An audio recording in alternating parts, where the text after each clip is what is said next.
Hello. I'm going to give you guys a second to join us. I'm very much on time today. And I triple checked the Wi-Fi, so hello everyone. Welcome, welcome, welcome. Good evening. Thank you so much for taking the time to join me today. This is a really special live for me. I'm really grateful to be in communication today with, no, I'm not releasing anything, with the incredible Marianne Williamson. We're getting into politics again. Yes. Because this is what we're on right now. We are not about to watch the country just poof, right?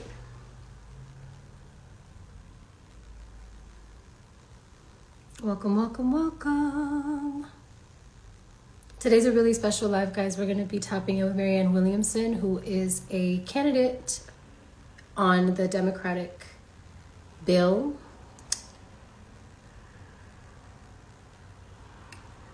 I want to preface the conversation with an understanding that we are in very particular times right now. And my intention, I want to make very clear, is to provide information for you to do what you will with. I'm not here to do anything except provide a platform for someone who I see as being silenced and who I believe has a lot of really incredible ideas that will be helpful to a progressive America that I see, to a progressive United States that can begin to do the work to heal what we have created and what we have become in this moment. So I'm inviting Marianne to come through so that she can share her perspective, her platform, her campaign with you all, so you guys can get a gist of someone else who is also running for the Democratic seat, or to be the Democratic candidate to run against the Republican Party in the upcoming elections. So we have primaries. And I really wanted to highlight primaries because we're not really talking about them because we are actively being silenced in these very interesting times. So I really, like I said, just wanted to use my platform to highlight some other options. Marianne is the one who has caught my attention. I have checked in with her campaign. She has a website, Marianne, with 2 N's, 2024.com, where she in detail goes into everything that she believes and everything that she wishes to bring to fruition while she is in office. So I'm gonna bring her into the chat so that we can get acquainted, everyone. All right, I just requested her.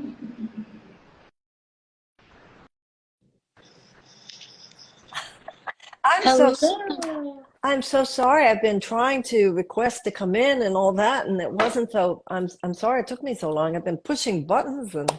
No, girl, you're good. It was actually on me. I wanted to kind of do a little bit of a preface before having you Okay, come in, great. so Thank you. people know what's going on. But welcome. Thank you so much for joining us this Oh, evening. thank you. Thank you so much for having me. Thank you. Yes. Well, Marianne, I would love for you. Well, let me introduce you a little bit first. Marianne is obviously a Democratic candidate in the race against Joe Biden to run as the Democratic candidate for us. And she is an entrepreneur. She is an author. She is a spiritual leader, a political activist, and she's done a lot of incredible work. And for me, she's one of the main people that I've seen who is speaking any kind of sense right now. I will preface, obviously there are things that you and I don't all the way agree on, but I think that that's kind of the beauty of these kinds of conversations, to get people aware of where people stand, what's going on, and what kind of their options are in the midst of, this very singular narrative that's happening right now, where we're seeing that it's either Trump or Biden, and those are our two options, and that's kind of what's being pushed to the collective. And I personally refute that. I do not consent to that, and so I really want to just use whatever power or space I have to provide other options to speak their mind and to speak their truth, and to share what they want to bring to the table as well. So with that said, Marianne, please introduce yourself. And I would love to know just what got you motivated from the incredible prolific career that you've had as an author. What made you kind of shift your energy into wanting to go into politics? Well, first of all, I want to acknowledge you and thank you. And I see myself in you, actually. You have a career in music. You are an accomplished woman. You don't have to be talking about politics. You don't have to be using your platform for this. The same spirit in you, it's the same thing in me. It's like, and I think that there's a connection, by the way. The same thing that gives you your power or chutzpah as a musician is what makes you know I'm not going to be quiet about political things. So it's very similar. I think there's a real similarity between us in that sense, and it's the same spirit, and I think the same spirit that many people feel. You know, we have been almost trained to think that we should stay in our lanes. You're a musician, stay in your lane. You're a writer, stay in your lane. You're an artist, you're whatever you are, and leave politics to this group of people that claim it is theirs. But that's not the American ideal. There's not supposed to be a special lane, a political club, a political elite. And we got to where we are because we have farmed out our best thinking.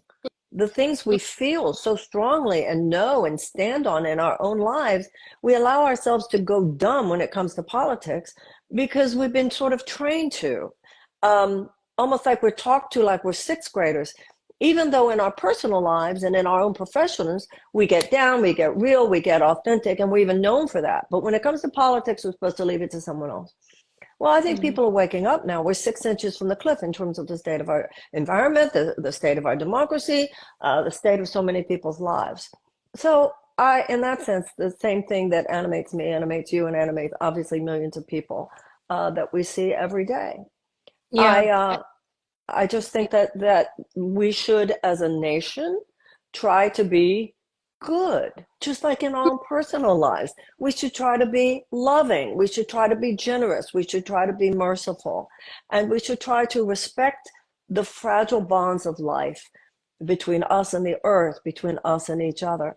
And we have allowed ourselves to be lured into this very soulless perspective on politics and economics, where we're supposed to leave at the door our deeper feelings about what it means to be human, our relationship to food, to agriculture, to the earth, to one another, to children.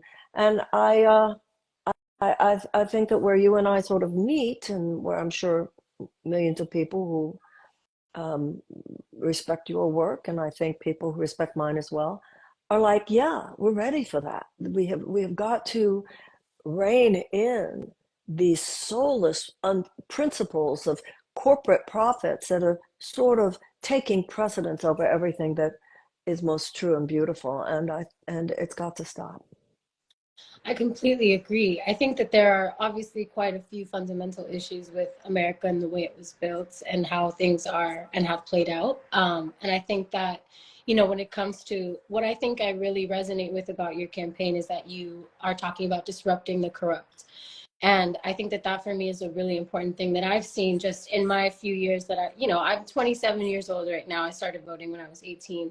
And so I've had two presidencies that I could have been, that I was a part of, which was, the presidency where we elected Donald Trump and the presidency where we elected Joe Biden.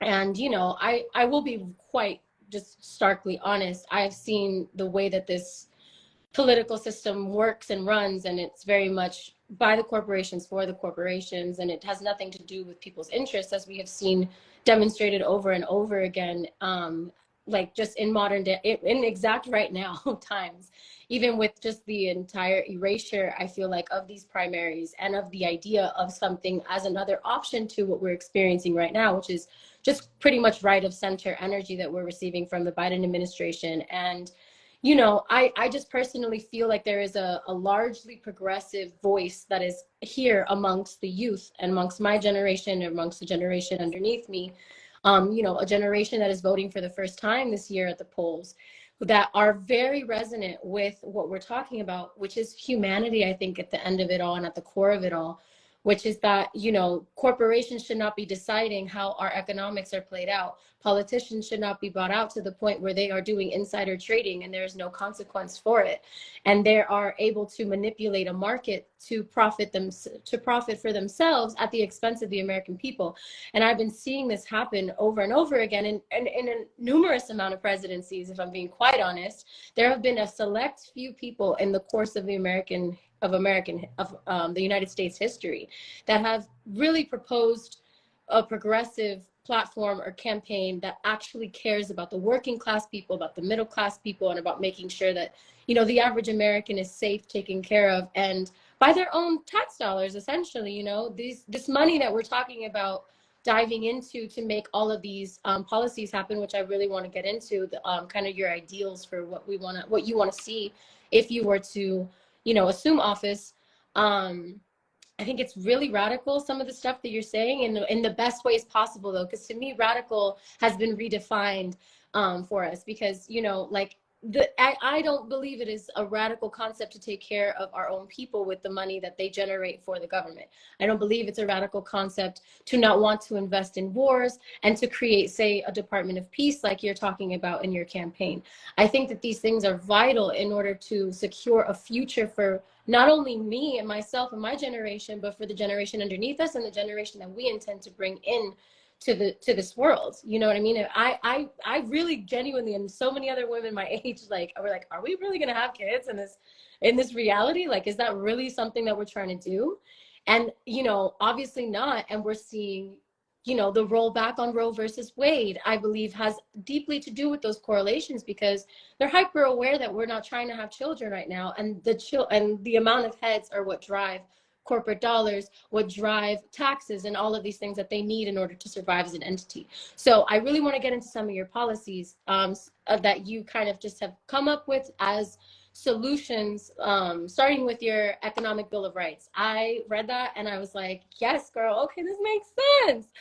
So I really want you to get into it and describe to the people what this is and what the 10 points are and what you envision with the economic bill of rights. Franklin, Franklin Roosevelt, when it was clear that the World War II was going to be over, he said to the American people, okay, what do you want? What do you want to have in the post-war America? And basically they said they wanted everything. They said they wanted universal health care. They said they wanted free college for everyone.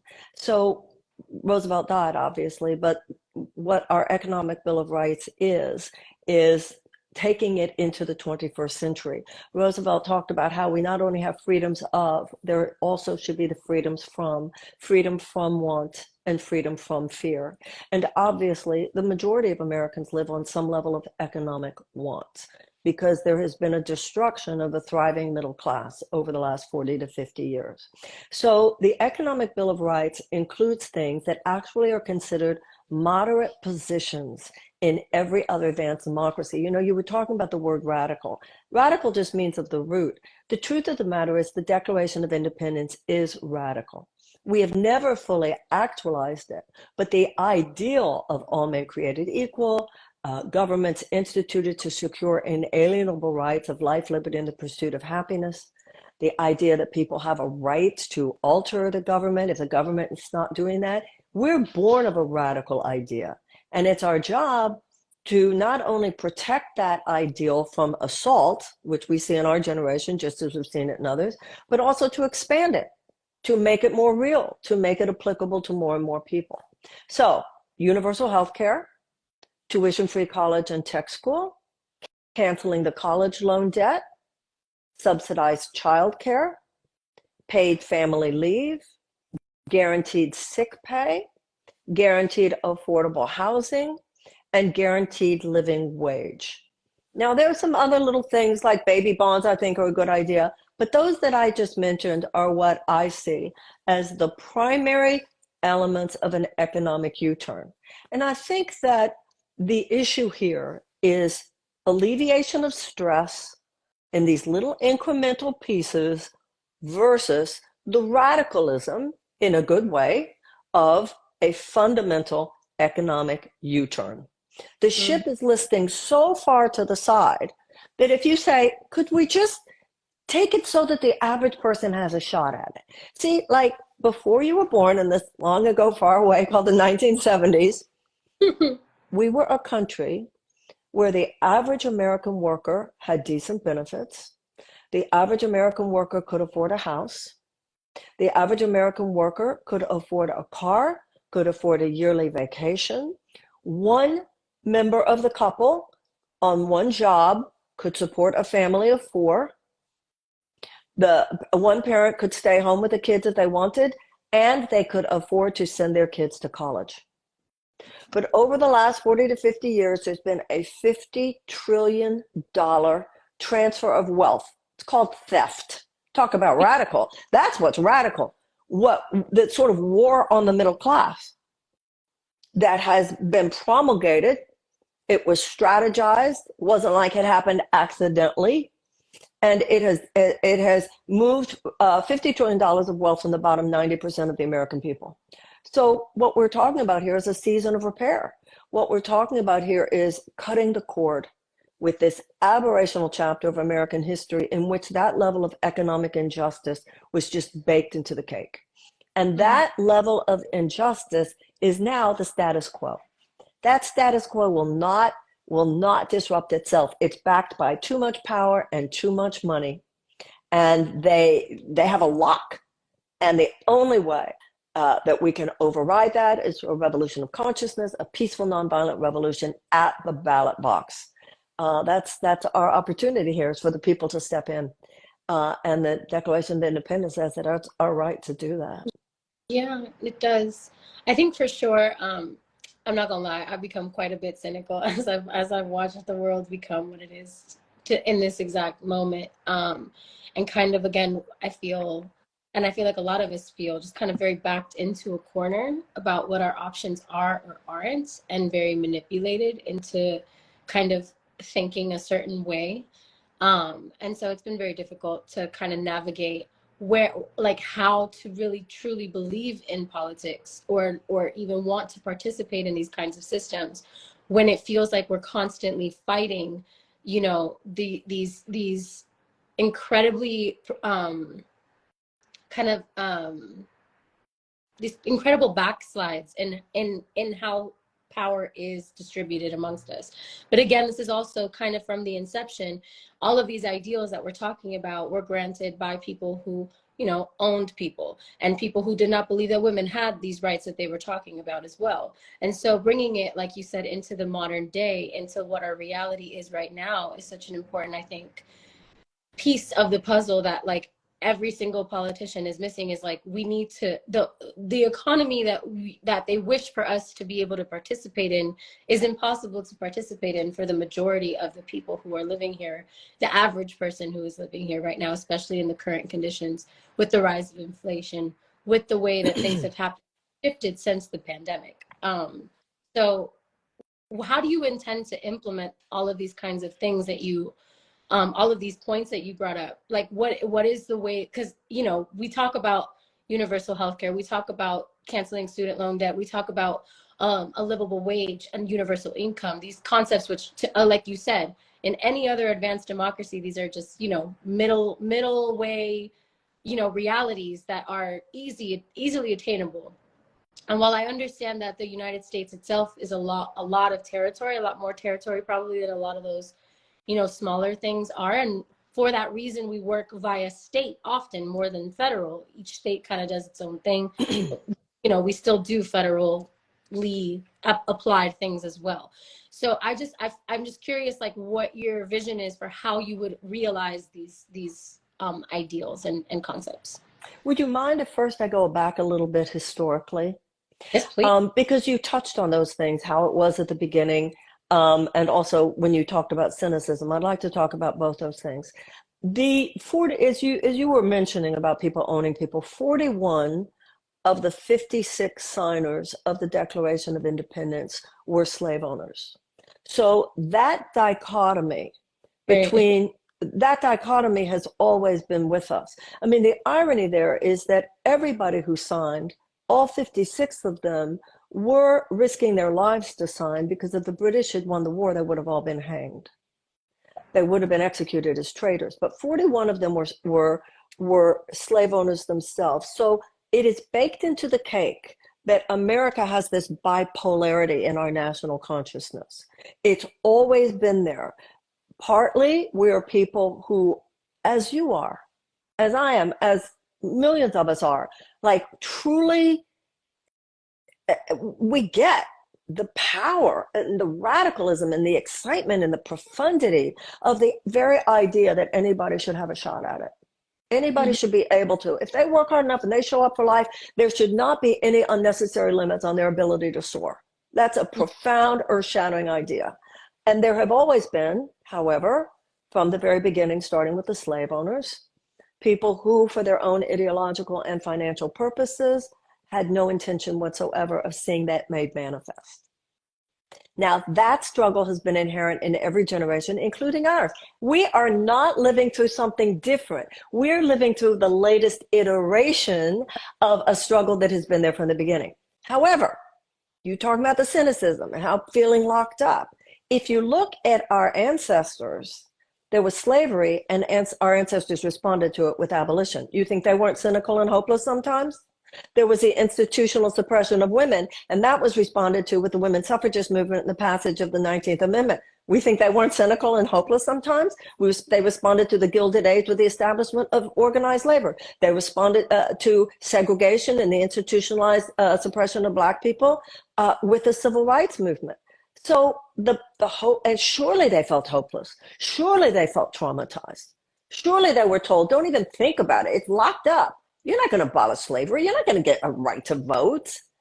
You're not going to get a right to the rights in the workplace. You're not going to desegregate. And so I think it's really important. You know, we spend a lot of time identifying the problems in our past, and it's true, and we need to. But I think there's so much to identifying with the problem solvers.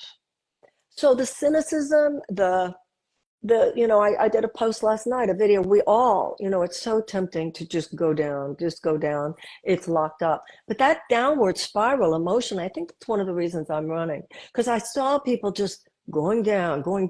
And then we get into anger and we get into cynicism, which just becomes an excuse for not helping.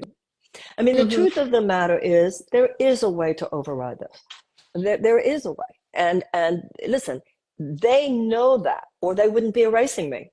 They know that, or they wouldn't be leaving me out of articles. They wouldn't be pretending I don't exist because Mhm. they know. So I think we need to remember what remains here, and what remains. And I'm not obviously minimizing the challenges or failing to recognize how locked up the system is. I'm in the middle of it right now, but I also know that when enough of us go, wait, we don't need to do this, but also realize the urgency of this moment, which is why I appreciate you so much, why you keep saying there is another choice, because people are in this like trance. It has to be Joe Biden, even though every day more facts, his disapproval ratings, his sinking in the polls, many of the views he's taking that majority of Americans are going, we don't agree with that. Many of us are saying, and I think need to be saying, this is not a strong candidate against fascism in 2024. So again, thank you for giving me this platform, because too many people are thinking it, but are afraid to say it. Yeah, I agree. I honestly, I just kind of refute the idea that it's fascism versus fascism, because to me, what we're seeing right now, witnessing the Biden administration is nothing short of the same concept. He just bypassed, Congress to send more weapons to a situation that is in need of a ceasefire. And like these kinds of authoritarian moves to do warmongering or war crimes is, to me, just completely unacceptable as an option for someone who I'm going to continue to hand power to. That's just absolutely not on the table for me. And I know for many, many, many Americans in this moment, especially speaking right now through and to this moment, because I think that this is a very revealing moment for a lot of us, not only about what's going on in the administration, but what's been going on in Congress, what's going on in the Supreme Court. How many of these people are actually truly bought out and actually truly supported by, establishments that do not have the interests of the American people at heart at all, and who are actually actively trying to silence us and actively trying to infringe upon our civil rights according to this constitution that we keep talking about. You know what I mean? Here we have the inalienable right to free speech. And that is an important tool necessary to critique government and to critique the idea and the rising of fascism. We are in this like neo-fascism state right now where we're watching ideals completely inundate the Republican Party to where I can't take a single candidate seriously personally because they're so united on the front of bigotry as their entire core value. And then when I see what's happening in the Democratic Party, I'm grateful for your platform because I believe that, again, although we don't agree wholeheartedly on everything, there's some fundamental humanity that you are bringing to the table that no other candidate is bringing to the table. There is a fundamental interest in the average American person, the working class and the middle class, to make sure that people are taken care of and that they are surviving and that they are able to keep up with the way that we're choosing to progress as a society. The fact of the matter, like you said, $50 trillion, 50 trillion, was that a correct number? That is an insane amount of money to siphon. And I know that during the pandemic, even just in the past 3 years alone, a very concentrated amount of those trillions of dollars has been allocated and so many small businesses have been closed, so many people have lost their footing, and so many people are living paycheck to paycheck. And it's just, I don't really see a future where we ignore these things for the sake of donor dollars or for the sake of lobbyists getting their needs met, while our incumbents are the people who are sitting in these positions right now have hundreds of thousands of calls being sent to them and like, hey, this is how we feel about a topic. It's very clear when we look at the polls. I don't think it's all the way accurate regardless, but when we look at these polls, we're talking about a majority. And just by definition, democracy is supposed to reflect the opinion and the will of the majority of the people. And so we're seeing this constant, and I think right now with the Supreme Court and Republicans in different states, and not just Republicans, but also like just across the board, we're seeing people roll back our rights slowly but surely, especially women, and especially our queer community, our immigrant community, Black and brown folks from all kinds of walks of life, and indigeneity. We're seeing with the climate crisis, that is a direct attack on the indigenous people of all over the world globally. The fact that we are ignoring what's happening and we're acting as if this is not a crisis, as if our children will not be affected deeply by us moving on the path that we are at right now. COP28 just happened, and what I saw was abysmal. Just the way that these leaders are speaking about our future as if it's a fucking payday to them. I'm sorry, excuse my language, but like, that just kind of energy is what kind of frustrates my generation, frustrates this younger generation, because it's just very obvious that the greed of the older generation has them in a chokehold. And it's just kind of like, Well, it's frustrating not only to your generation, it's frustrating to any conscious person. right, And it's not the greed of an older generation, it's the greed of an economic paradigm and the institutional forces that they represent. It's the institutional greed of insurance companies and pharmaceutical companies, chemical companies, big food companies, big agricultural companies, gun manufacturers, oil companies, and defense contractors. It's a matrix of corporate power. And they right, form a matrix of corporate tyranny, and their short-term profits come before the safety and the health and the well-being of the American people and our animals and our planet and our future in all the ways that you said. right. The issue is for us to recognize that Washington, they have the unlimited power that the Supreme Court has given these corporations to unduly influence political elections, has turned Washington into a system of legalized bribery. So that, once again, just as you said, in issue after issue, our leaders do more to serve the profit-making goals of their donors than to serve the well-being of their constituents and the will of their constituents, even when it's obvious. If you actually look at the polls, the American people are not the problem. And I see this over and over again. The majority of Republicans as well as Democrats want universal health care, tuition-free college, and so forth. We're a little bit, if you look at the polls, the Americans are a little bit left of center. We're decent people. The problem is this sclerotic political system that's like a lid. They're trying to keep the lid on something. That will not last forever. There's too much tension, too much anxiety. It can't, it's, in fact, it's not even that it's going to blow, it's already blowing, but it's going to break one way or the other. It's either going to break in the direction of greater justice, democracy, course correction, and repair, or it's going to blow the other way. It's going to blow into chaos, violence, neo-authoritarianism, etc. And that's why this is a moment for us to grab history. This is a moment for us to say, no, this is, no, no. Sometimes love says no. And it's interesting because in our personal lives, we get this. In our personal lives, I say to people all the time in my lectures, how many of you here know that there are times when you have to set boundaries? How many of you here talk all the time about how you won't tolerate abusive relationships? What more abusive relationship could you be in than with a government that knowingly allows carcinogens to be in your food? For no other reason than the big food company knows that it will have a longer shelf life with that toxin in there, therefore have a higher stockholder value, and their lobbyists are able to convince members of our own government do it anyway. What more abusive relationship can you get? The PFAS, the war, I mean, so much that it's time for us to do collectively what any of us would do in our personal lives, which is stop right there. Don't even think about it. That's, moral outrage is not born of anger. Moral outrage is born of love. And I think that it is love for ourselves and our children and our earth that now calls us to rise up and say, this will not be tolerated. We will not do this anymore. But we do need to realize the urgency of this moment, because I think a lot of people might even be feeling there's more time left than we might think. And there's not. This is the moment to rise up, like right now, Girl, right I now.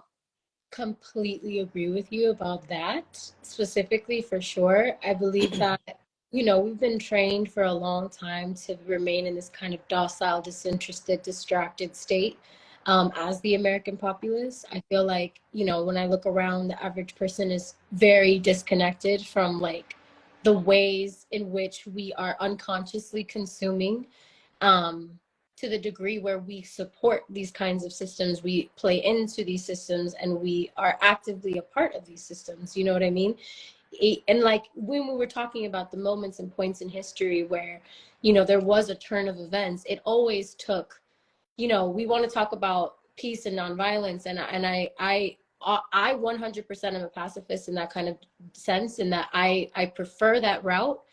But then I also have to acknowledge the truth of this radical history, which is that sometimes you have to do what you have to do in order to drive a point home, and it takes collective action, collective dissent, and sometimes, choice people doing specific targeted things. You know what I mean? And so at the end of the day, like, what revolution takes is what's necessary right now in these moments, and each of us has our own role to play in it. And I believe that politics plays a huge role in it, even though we've all very much divested from it because of all of the things that you're talking about, all of the corruption that is very clear to us, all of the ways in which these systems have been, siphoning our energy and our money and our attention in ways that drain us and leave us in a depleted state that in turn makes us sick, both mentally and physically, that makes us desperate, and creates a lot of social problems that we otherwise would not have if everyone's needs were being properly met by the abundant resources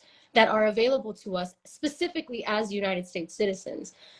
Because, Biden just got done saying, oh, we could fund 2 more wars if we wanted to. And to that, I respond, like, if that's the case, then why are we making it so difficult for Americans to access this proposed wealth for their own benefit? One of the things that you are campaigning with that I think is also really incredible is the Department of Children and Youth. I would love for you to touch on that and kind of your vision for that, because that to me is a very, very important, very important. Those of your generation are not 20th century people. You said you're 27. You were like, what, 4 years old when we became a different millennium. You're not 20th century people, and you're not dominated by a 20th century mindset. And the 20th century mindset was very mechanistic. The world is a machine. If there's a problem, you just tweak the pieces of the machine. 21st century is far more holistic and integrative and whole person. So we're not just interested in the 20th century mindset, and President Biden is certainly that. You treat the symptom. And if we're going to have a genuine, fundamentally transformational politics, we have to treat root causes. And there is no greater root cause than childhood, particularly early childhood. If we're going to have the country that we want in 20 years, we're going to have many more resources given to our children under the age of 10 today. We know, for instance, that 90% of the brain is developed in the first 5 years of life. A lot of that in the first year of life. So I want a massive transfer of resources into the lives of children during early childhood. We have children who are traumatized before preschool. We have elementary school students on suicide watch. We have public schools all around this country that have trauma rooms. Trauma rooms. Why is it that so many children in the richest country in the world are traumatized? And we also have children, millions of them, who go to schools where there aren't even the resources to teach the child to read. And if a child cannot learn to read by the age of 10, the chances of high school graduation are drastically decreased, and the chances of incarceration are drastically increased. So none of that is even to mention the fact that we have an entire generation going to school every morning praying to God that they won't be shot in the 6th grade today. So we need an entire, like one of the things I want to do is to be able to contact the greatest minds about early childhood, whether it has to do with neurophysiology, the brain, nutrition, the emotional needs. It has to start there, because if you just start trying to help people later, but they're already broken, right? What is it? There's some famous quote, and I can't remember it, something about it's easier to help a child than to try to fix a broken adult or something like that. So, I think of children as the greatest collateral damage of this malevolent strain of vulture capitalism, because children aren't old enough to vote, so they're not a constituency. They're not old enough to work, so they have no financial leverage. And it takes us advocating for them, because collectively their needs are neglected on levels that we're not sort of facing as a nation. And I think looking in the mirror, the country looking in the mirror is really what I would like to help us do. I'd like to go back, if you still want. You asked how would I do these things? Yes. Because I think that this is a very relevant question. The president doesn't have a magic wand. We don't want a president to have a magic wand. We have a president, not a king. And there are 3 co-equal branches of government. But at the same time, we shouldn't underestimate the power of the executive branch either. First of all, we have all these agencies that were set up to protect our interests, that were set up to advocate for us, but they have been infiltrated by corporate interests. It's called corporate capture. So for instance, you'll have corporate execs from big ag who are running the agriculture department. Or as we have now, the Secretary of Defense is a former board member at Raytheon. Well, I mean, that's outrageous, right?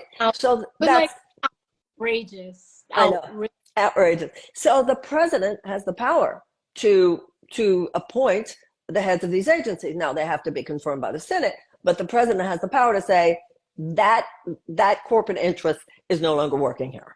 Okay, that's number one. Number two, the president has the power. Listen, no matter who the president is, you're hoping that you're going to have people in the House and the Senate who agree with you and align with you. And to the extent that you do, you can get more done. To the extent that you don't, you get less done. That's true whether you're talking about Roosevelt or Biden or anyone. Yes, you were going to say? Which is, I just want to kind of asterisk, which is why local elections are just as important as these primaries in this moment. Well, absolutely. You were talking before about the federal system. Some of the ground zero, for instance, you were talking about women's reproductive rights. A lot of that now is in the states. And the president does not have the power, the jurisdiction to just go in there into the states and tell states what to do. In South Carolina, they have a Republican supermajority, and 21, I can't remember if it's 21 or 23 state legislators in South Carolina supported a bill that would punish a woman who had an abortion with execution. Execution. 5 women, 2 Republicans, 2 Democrats, and 1 independent have pushed it back. This is what's going on. So like you said, I say to people all the time at my lectures, I am not saying send me to Washington to fight for you. That's so old think. I said, I want to go to Washington to co-create with you a new chapter in American history. What I'm going to be trying to do in Washington, you need to try to do in your state capital. The forces are as there in your state capital as they are there in Washington. We all have to rise up now. And once again, I don't want to pander to you here, but you exemplify it. The era of the ditzy woman is over. Right. The era of like, I don't know, it's just too much from, no, that's over. And we can't support it in ourselves and we can't support it in each other. And also you demonstrate, once again, I don't want to pander here, but you demonstrate that, yeah, I can have a successful career over here and still see politics as part of our collective assignment. None of us can afford to sit this out. And I think people are realizing that we have to develop this new layer of consciousness where you simply see concern for the whole, which is what politics is, as a layer of a well-lived, meaningful life. Now, the third thing that the president can do is the president has the bully pulpit. Now, the bully pulpit means you can talk to the people. So what I would like to think is that, in fact, I don't just would like to think it, I can say that I would lay it down as authentically and as real as president as I am now. If I'm president of the United States, I totally can see, somebody emails you and says, Lauren, the president would like to come on. Can we have a conversation? Rather than going out over there into this, there's this kind of Wizard of Oz narrative that they're wizards. I don't want to go be a wizard. I want to tear the curtain down. Right. And it has Transparent. disempowered all of us to feel like, oh, they're going to do what they're going to do, and there's nothing we can do about it. Yes, we can. We can tear the curtain down. And it's called voting. It's not that big a sacrifice. You register, you get involved in the primary, and as you keep saying, and you don't have to vote for Joe Biden.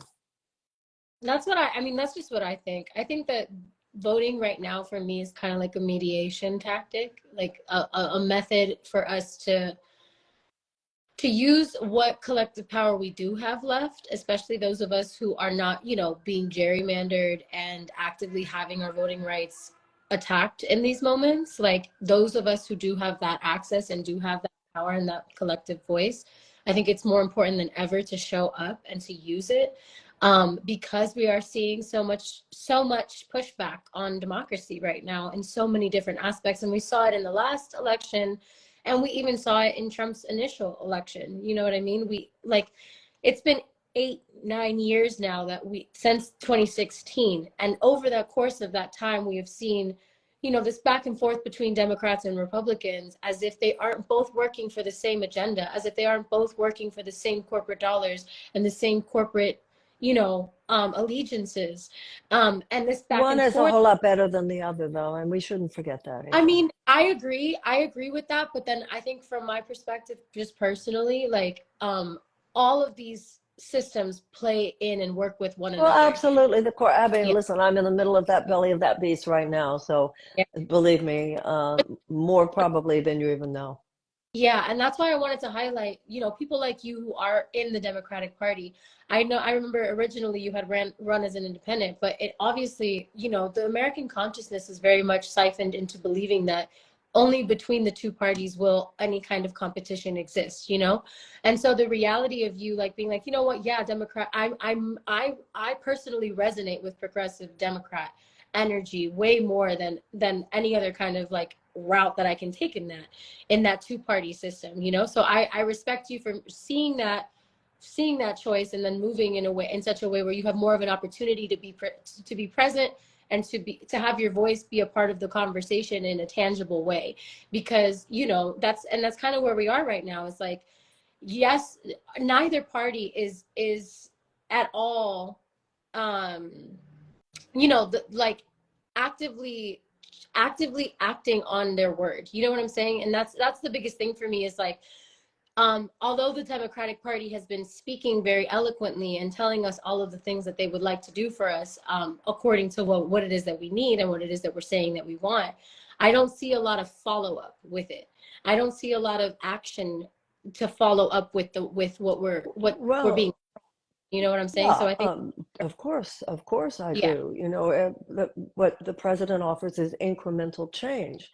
I mean, he says we've lowered some drug prices, but he said that he would veto a Medicare for all bill.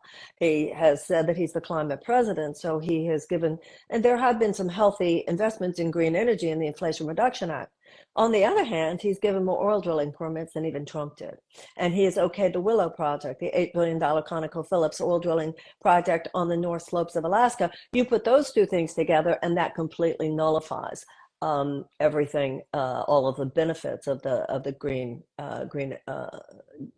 investments in the Inflation Reduction Act. So this is part of what makes people cynical, the obvious hypocrisy. But once again, you don't have to go there. You don't have to vote for that status quo. In this case, and if I may say so, hello, I'm here. You have an option, and you can vote for someone who's not part of that system. And of course, Hello. their idea, and they would say that I'm not qualified because their idea of qualified means qualified to maintain and perpetuate the system as it is. You know what I find so funny about anyone talking about you not being qualified is the fact that not only did we elect Trump into presidency for Yeah. 4 years, he is a felon. He Yeah. is a felon, and he is still the one in conversation because of the cultish energy that he's been able to siphon, because he, like me, is a celebrity, quote unquote, and Americans are obsessed with celebrity culture, and people got to know him through his reality TV. People got to resonate with who he was as a character beyond just being a political figure. And I think that's also your advantage in such a way. I don't mean to draw any sort of comparison to Trump, but just in that regard of the fact that your energy, I told you this when we first spoke, but I got to know you through your writing. I read A Return to Love, and when I read that book, I felt so resonant with the content of this book, with the message of this book, which is humanity, which is returning to Mhm. heart-centered interaction and community and reality. And so knowing you from that, I was able to connect with your energy already because I understand kind of your values and I resonate with your values because I have similar ones. And again, like I said, we don't agree on everything, but we agree on very much of the same values, which to me are the most important thing right now, because I don't expect to completely agree with politics. I know that it is a mediation tactic. Like you said, it's going to be incremental change regardless, because we do have a checks and balance system in place for a reason. And so it's dependent on us to be aware of the political situation that we find ourselves in, and not just submit our power in, like not just toss up our hands and say, damn, well, this is what they're telling us is what we can do, and that must be what we can do. No, we have seen over and over again that the media lies and is controlled by a very particular singular narrative, and that it is going to continue to push corporate interests over anything else, because that's who pays people's bills. Let's be honest. It's not even that serious of a, like, a lot of people, yeah, they're like, oh, they're evil. And a lot of people are evil, don't get me wrong. Because to me, it's evil to be able to compromise your moral character for profit. That's never been a set in my value set.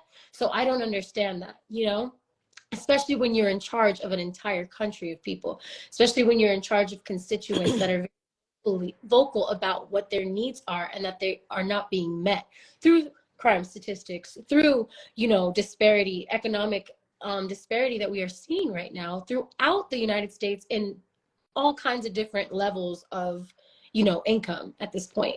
So it's like, can you imagine if it's difficult for someone who is usually used to being upper middle class, what does it look like for someone who was already below the poverty line?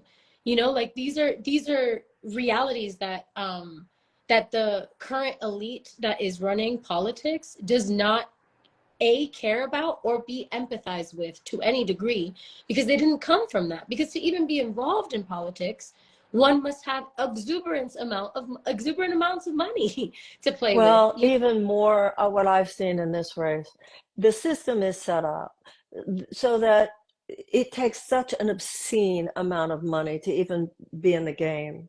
So unless you either have access to huge amounts of money or access to people who have huge amounts of money, you can't get near the pinnacles of power. And it's set up that way. So, keep the riffraff out, because to them, anybody who is not in that club, that elite club, is considered riffraff. And you're right, they control the conversation with their manipulations, their attacks, their smears, their mischaracterizations, or their invisibilization. And that's what we need to see through. And that's what we need to take every opportunity to override. And we can still override if we work together. And when you were talking about the humanity and the love of humanity, all that we're talking about here is the fact that collectively we could express the same values.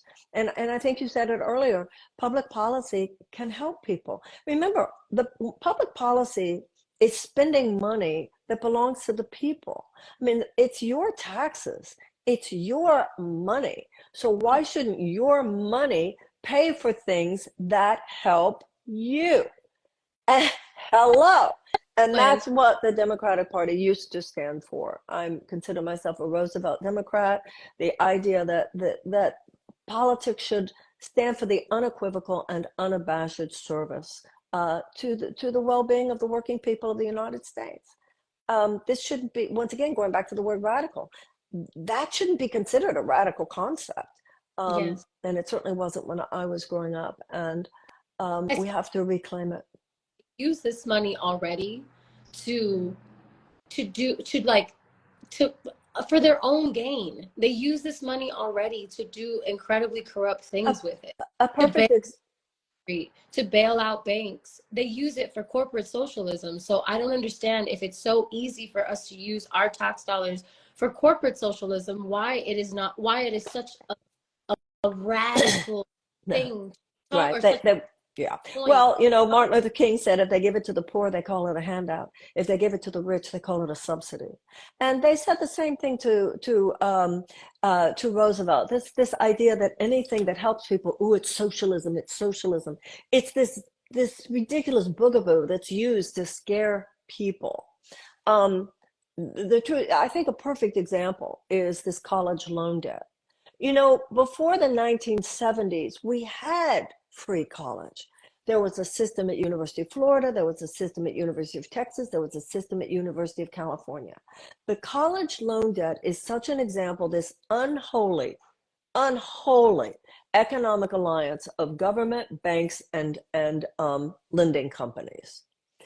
Talk about the tentacles of unfettered capitalism. What they do is it's like a heat-seeking missile. Where can we find a profit center? Where can we create a profit center? And preying on your own young. How immoral is that? How predatory. Ooh, young people are desperate for an education. Well, of course they are. They want to spread their wings. They want to be able to live the life, once again, pursuit of happiness. So many people were told, particularly people of color, were told, if you get an education, you can close that wage gap. Now you have tens of millions of people carrying this debt. I can't even imagine what it would have been like in my 20s carrying tens of thousands of dollars worth of debt. Debt is crippling. We have 1 in 4 Americans living in medical debt. We have tens of millions of Americans carrying these college loans. We have millions of people who are just praying to get out of debt before they die. And also that in that case, the banks, the lending companies, and the government is involved in that. That's why that college loan debt should be absolutely, completely eradicated, because it should never have existed. I wholly agree. Totally agree with you, man. Like, and it's again just another system set up to fail the people, to fail people The who are majority of the people. It's right, set up to serve a small minority of the people. right, who already have all of these economic benefits to begin with, because they are the ones who have access to generational wealth, and who are the ones who are, able to go to these universities via, what's that called? Lineage? What's it called? Yeah, legacy, Legacy. legacy. Yeah. Legacy. They already have these doors open to them, and they already have opportunities awaiting them when they leave universities. And then they still choose to discredit, the different systems that have been, and dismantle the different systems that have been put in place to make sure that, folks of color also get opportunities, or equal opportunities in comparison, or equitable opportunities in comparison to these legacy A, um a beings. conscious person doesn't want to feel that they're creating wealth at the expense of other people having a shot at it. It's not a bad thing to make money. It's a good thing to make money. The problem in America is that not enough people ever get a chance. And many people are locked out of that potential even when they're children. So that's what's wrong. You know, I read a book called The Gardens of Democracy, and it was likening to what would happen if all of the blood in the body went into one arm. Blood has to circulate. Economic opportunity has to circulate. And something is very, very wrong when all the opportunity for easy access to health, the easy access to education, easy access to jobs, easy access to just the opportunities of life are all in the hands of one small group of people. There was a late Supreme Court Justice, Louis Brandeis, who said, you can have large amounts of money concentrated in the hands of a few, or you can have democracy. You can't have both. So we got Literally. to fix that. That's all. We got to fix it. And that's, you know, that's what the abolitionists said. That's what the women's suffragists said. That's what the labor union said then and now. That's what the civil rights workers said. And that's what you and I are saying. It's simply, okay, we got to fix that. Yeah, that's wrong. Time to fix it. Move on, make things better. And that's got to be the ultimate story here. Not ain't it awful, but how, yeah, we're going to fix that. Right. I would love to touch upon a couple. I mean, I know we got like 5 minutes till we're an hour in. So I don't know if maybe we could do like a part two sometime because I'm like I feel like we Sure, talked. I'll do whatever you want, Lauren. I'm so grateful to you. Thank you. I'm so grateful to you. I really you're just giving me, these little bursts of hope that I need to like keep going. Like when I hear you speak, I'm like, oh my God, sense. Oh my Well, God, right back logic. at you. I'm seeing your future as you're talking here today. I'm thinking, oh my God, when she's 35, wow, when she's 45, I think you'll be running for office someday. I see a lot for you actually in your future. Yeah. Let's see. We'll see. I'm definitely, I don't know. Yeah, One this thing, stuff's in you. It's got to come out. I feel like I have a past life where I was like a queen or something. Like Yeah. somebody, I was Yeah. delegating I stuff. was a queen in a neighboring kingdom. You know what I mean? Like, Queendom. Yeah, I do. I really do. um, I wanted to touch on this. I'm like looking through all of the like issues that you have here because but like there's so much to get into as potential. But mm, let's see, what can we get into today? Just for everybody to understand, you're talking about my website, marianne2024.com, and you're looking at the issues section, right? That's what you're talking about. Yeah. Yes, I am doing exactly that. And guys, it is literally foolproof. Like if you go Marianne, 2N's, 2024.com, it's it's a whole, let me show you. It's a whole list right here. You see this? A whole list. And each one of these, if you click on them, have like her detailed opinions on each specific issue and topic. And different like things, resources of her speaking in certain places, or just quotes of how she feels about said things. There are animal And protection. policy prescriptions, specific policies, not just opinions, but specific policies of how we're going to change it. Valid. Thank you for that correction. That is, I'm talking to a presidential candidate. LOL. Hey, Lauren, I'm running. I've never done this before. I feel like You're doing really good. But I wanted to touch a little bit on education because I know you talked about the Department of Children and Youth. My mom is a public school teacher in Oh, Florida.